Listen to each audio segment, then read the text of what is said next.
Well, it's been a while since we've talked. How is everybody doing? Let me tell you, I have missed you guys.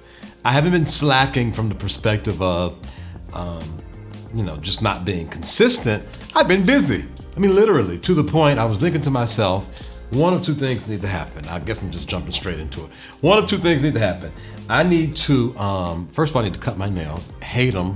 I hate my nails long. I hate that. But anyway, I need to just get used to doing videos outside of the studio so that when I'm busy and I'm in a production or managing a project where I'm not in my studio, that I could still post content, which would mean I would have to pull out my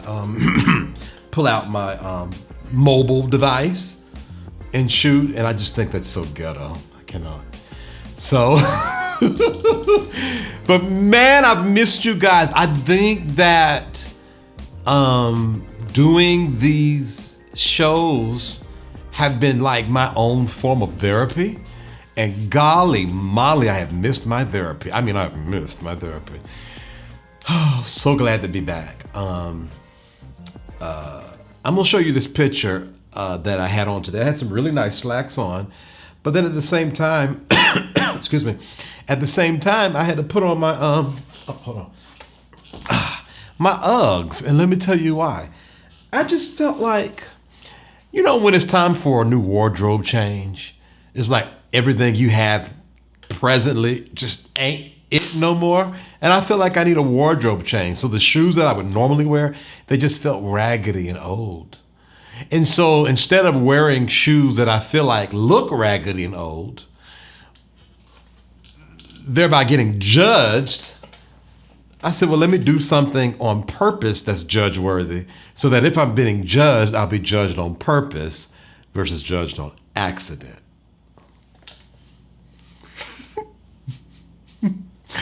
I hope that makes sense. Anyways, there's so much that has happened since the last time we've spoken, and I don't even know where to start. I'll start here, though.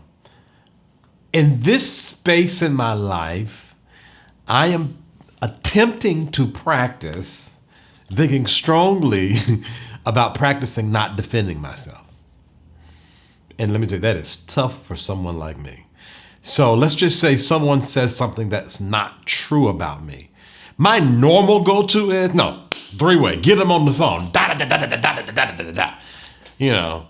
Defend my honor, defend my name.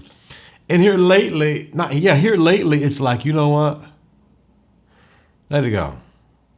And I don't know how I feel about that. I know it's the mature thing to do. So I know it's like supposed to be like the good thing to do, but at the same time, I like to set the GD record straight. I like to let a mother have it. And there was a situation this week where I was blatantly just lied on.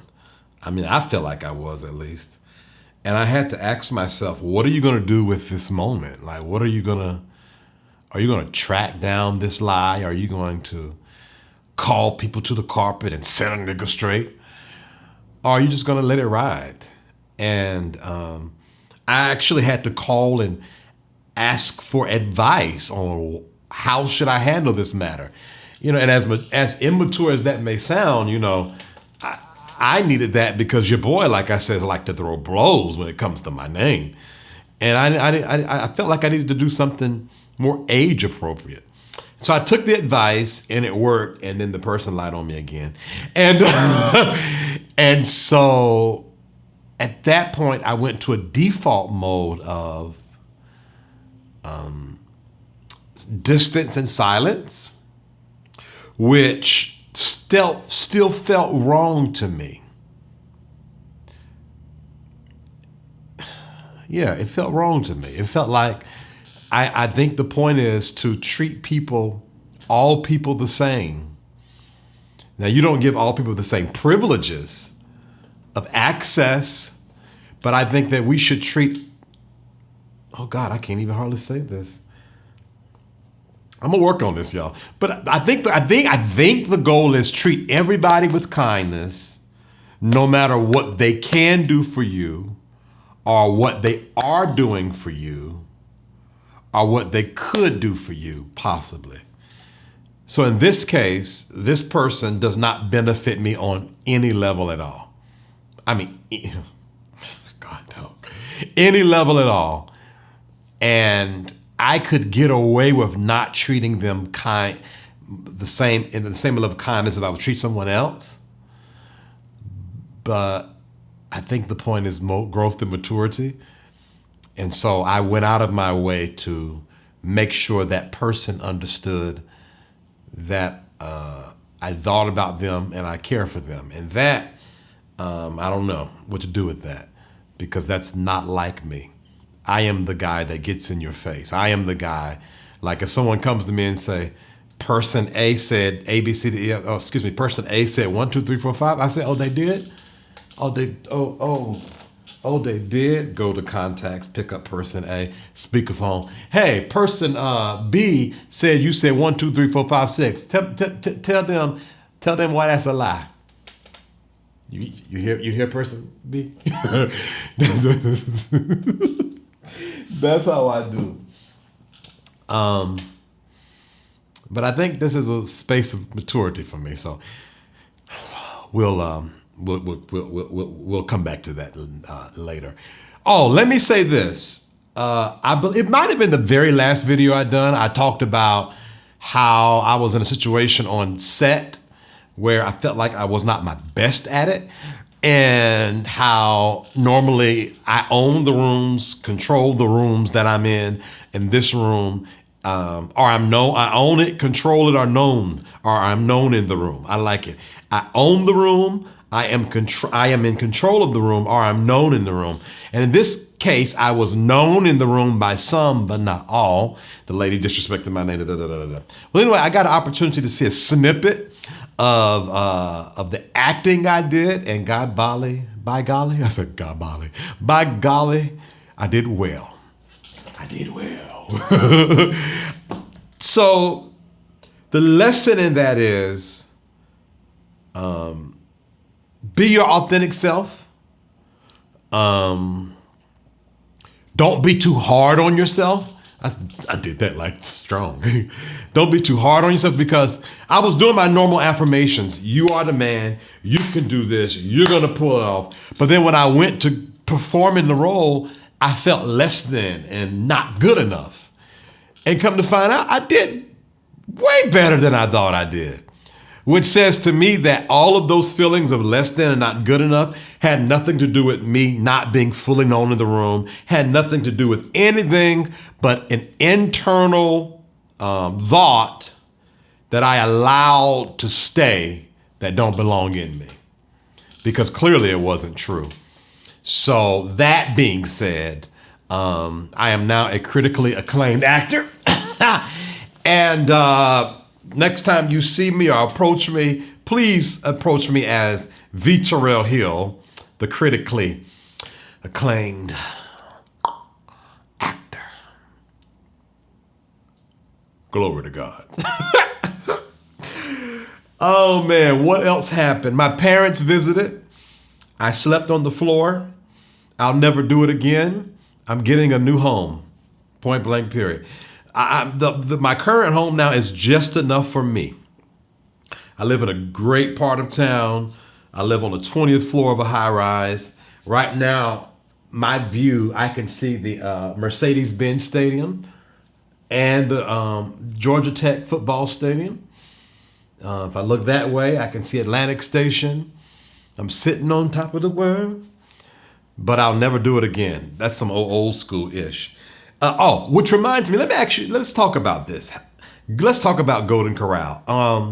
I'm 10 minutes in. I have not even scratched the surface, y'all. I got so much to talk about. I'm on set, and we had to act like we were talking, right? And so the question was why. It was three groups. It was three of us, three black men. Matter of fact, one guy was Q Parker from the R&B group 112, and we were talking about how we don't go to Golden Corral anymore. Me, him, and someone else. And I posed the question, do we not do all-you-can-eat buffets anymore because, number one, our diets have changed? Number two, maybe our palates have changed? Or number three, because we can afford to eat places and leave hungry because we have finances? And the reason why I ask that, because it's like, I feel like the reason why me and my family, or my family and I, however, went to buffets was not just because we were gluttonous pigs, but it was the idea of, you better eat all you can. That's this dinner today. You better eat. You ain't got no money to be spending on no 2 and 3 meals a day. So the idea was to go and eat as much as you can because you get the bang for your buck. And so I'm just wondering how much of our actions, our subconscious actions, our choices, is based on finances. So prime example, I used to drive from Atlanta to North Carolina to visit my parents. I would drive. And I would drive because in my mind, you save money by driving because flying is expensive. Until COVID hit, and I was like, I really need to see my parents, but be honest with you, I cannot. I thought it would be safer to fly than drive because you're not stopping at gas stations and da-da-da-da-da-da-da-da-da. Now, whether the logic was good or not, I don't know. And I looked up those tickets, and it was like $200, sometimes $300. And I'm like, hold up, hell up. What? Why I thought this was so expensive? So I went from someone who never flew to someone who is now a silver medallion member with Delta, because the reality was my consciousness was that I can't afford to fly. And so it just make you wonder what other things that I'm doing or not doing because I never undid false narratives. Sometimes there are times where, let me see, like, oh my God, like my Apple Watch, right? And sometimes I think, oh my God, I lost my watch, and I'm looking for it frantic. And I have to stop myself and say, why are you so frantic? You do know you could just go to AT&T and buy another one.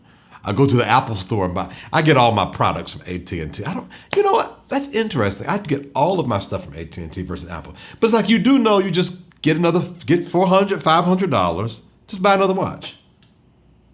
And then I stop and relax and be like, oh yeah, this is really not the end of the world. I can just buy another one.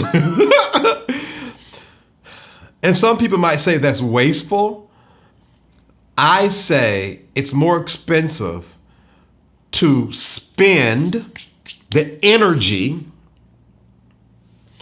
trying to salvage something that you can just simply replace. Because it might be $500, $600 I'm putting out for the watch, but how much have I spent in energy? And energy and time, and for me rather, energy and time is way more than money. It just is. Prime example, my father. I love my father dearly. God, I love that man. But they were visiting, and he said, son, I want to watch the local channels because, my parents like Blue Bloods. They like to watch the local news and all this kind of carrying on. And so he said, son, I'm going to bring an antenna because I got rid of my local cable because I don't watch it. I'm a Netflix, Hulu, Apple TV kind of guy, and whatever, Amazon, So I got rid of my local channels and got rid of cable, period. And so I said, well, nowhere is that. I'll just spend a couple of extra dollars and upgrade my Hulu to live TV so you can have live TV. Well, my father's, no, don't do that. No, I'm going to bring my antenna. I said, Dad, I don't want no antenna in the ghetto. The ghetto. I don't want no, I don't want no antennas in my house. No, we don't do those things. He's like, oh no, son, no, this ain't what you expect, no, son. This is have me on FaceTime. Look at the antenna. Look at your mama antenna. I said, all right, fine. I said, the jury is still out. Bring the antenna. If it suits your fancy to bring the antenna, Pops, bring the antenna. I don't want you dying one day and then I'm triggered by antennas because, after you dead, every time I go to Best Buy and see antenna, I bust out crying. So bring the GD antenna. So, oh Lord, I got to tell you about my upstairs. Oh, remind me to tell you about that. So anyway, he brings the antenna, hooks it up. Sure enough, 78 channels. 78 channels. I'm scanning. I'm saying, okay, Pops, all right. Well, he messed around and hit a button and could not. Now, I could find the channel. I knew where the channels were. I didn't know that he didn't know how to find the channels. So he's here Wednesday. He's here Thursday, Friday, Saturday, Sunday. Were they here for 5 days? Jesus Christ. No, Thursday, 4 days. Thursday, Friday, Saturday, Sunday. On that Sunday is when he finally says, oh man, I can't find them channels. Lord have mercy, blah, blah, blah. I said, Dad, all you had to do was you could have found the channels. Well, point is, he never got to watch local TV. He had that antenna stroll across my wall. I cannot. I lost value during them 10 minutes that antenna was up. And all this and never got to the TV when I could have just spent the extra 35, 15, whatever dollars it was for him to watch as many local channels as he wanted. So if you are the kind of person that only takes account or evaluates, or what's the word I want to do? You're only expecting how much money it's going to cost, but you do not include time and energy, you are wasting more than what you think. I know people who will drive 5 miles up the road to save $2. Well, that 5 miles, when you include, especially if you're in Atlanta, that's traffic, that's time. See, the thing is, as an entrepreneur, I can make that $5 back. I cannot get that time back. You see my beard? This thing is gray. Sheesh. And I'm 41 years old. And in certain communities, especially the LGBTQIA community, 41, you might as well just be dead in the casket. So I don't have time. So yeah, you want to not only take into consideration how much money is going to cost, you need to take into or save, but take into consideration how much energy you're saving or spending, and how much time you're saving or spending. Because for me, it's energy is the priority, time is secondary, and money is third. And I would even put money lower. Energy, time, relationships, money. Money is the lowest form of a manifestation, or from a manifesting or best life kind of thing. I don't know how to name it. I think money is lowest in there. Yeah, because if you got time, you got money. If you got time, you can create money. If you have energy, you can create money. If you have relationships, you can create money. But if you do not have time, and you do not have energy, and you do not have relationships, you will not be able to create money. Ask a dead person, they'll tell you. Speaking of the dead, where am I at? 18 minutes. I got to hurry up. I got 7 minutes to go. My neighbor, my upstairs neighbor, I feel the need to whisper this, and his spirit might be roaming around, so maybe I should whisper it. Him and his girlfriend OD'd on crack or cocaine? I guess it's the powder. That thing, I believe. I don't know. One of them. OD'd? Oh my God, OD'd? So this past Friday, well, let's skip. Not this past Friday, the Friday before last. Well, let's get past that. Someone walked into my house when I was just getting out the shower, and come to find out it was my upstairs neighbor. He's on the 21st floor. I'm on the 20th floor. He was a little inebriated, so he thought he was coming to his apartment. It just so happened my door was unlocked. He walks in. I'm disappointed in myself because I hollered like a effeminate man. Oh, who is it? I wanted to be like, yo, you better get out of my house. But I was like, who? How? The only thing I could think was get to my gun. But by the time I did that, he was already gone. So I peeked out the door enough to not show my naked body to get a piece of his clothing. Come to find out it was him because I had the concierge pull the security tape. So then we made a joke out of it. He invited me to his space so that I can see it because it's configured different. It's configured better than mine. The people on the 21st floor have better apartments than people on the 20th and below. And so I wanted to move into one of those. So I went to look in it. I saw it. I liked it. I put my name on a waiting list to get one. There's only 4 in the entire building. That was last Friday. This past Friday, I'm on my way to a project, the project which has kept me from you guys. Oh, I missed y'all so much. And I hear a boom. It's a thump. And I hear that thump quite a bit. So I wasn't paying no attention. I get back about midnight or so, and I see a cop. I see people out on the streets. And I see a van that looks like the kind of vans that pick up the dead bodies. So me and my uncouthness, I walk in loud and jovial and high because I've been working on this project. I go, what in the world going around here? Who done died? And the concierge looks at me, she said, and she keeps on pointing her eyes that way. Well, when I really realized it's time for me to shut the hell up, I didn't even want to look left or right because I'm thinking, oh, whoever died, their friends, families, or roommates, or whoever's in this lobby right now. So I'm like,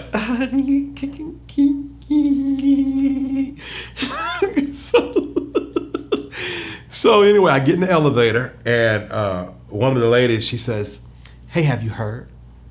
So-and-so has died. Man, it bothered me so much. Oh, and I saw the head concierge. She was downstairs, and she was crying. And I've been knowing her since 2005. And I felt so bad. And come to find out he OD'd on drugs. Him and his girlfriend. They were dead since that Wednesday. So I don't know what that thump was. I honestly don't know what that thump was because unless it was rigor mortis, because the body, I don't even think about it, might have shook or something. But 2 dead people were right above me the entire time for Wednesday, Thursday, Friday. It's just that I spent maybe 8 hours, and it would be overnight. I would come home and go straight to sleep and wake up and leave. I didn't have enough time to settle my spirit to even sense something was wrong. And ever since then, it's been this dead, dark thing. And I'm getting up out of here. I'm leaving this establishment, this community, because I cannot. It's too dead for me. My friend, the main concierge, she said he was a good guy, but with an addiction. I was talking to some friends about it, and one of my friends said, now hold on, that's not sounding right. He was missing for 2 days before someone...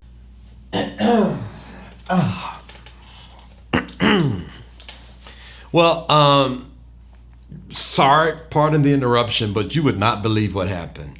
Me and my ability to be me, I pulled the SD cards out of the video cameras without stopping record.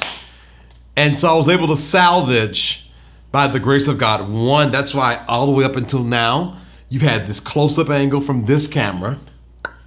But this is my main camera here. The main camera, I couldn't salvage none of. So anyway, what I was saying was that my friend had said, hold on a second, something is not right. You mean to tell me this guy was dead for a week before anyone noticed he was gone? And in short, because I can't be long now because I'm almost done with my 25 minutes, I don't ever want to live a life where I'm missing for 48 hours before someone decides to call and say something's not right. I want to be so connected to people, so connected to my community, that even if something happens to me, my community can feel it. The moment it happens, they can feel it.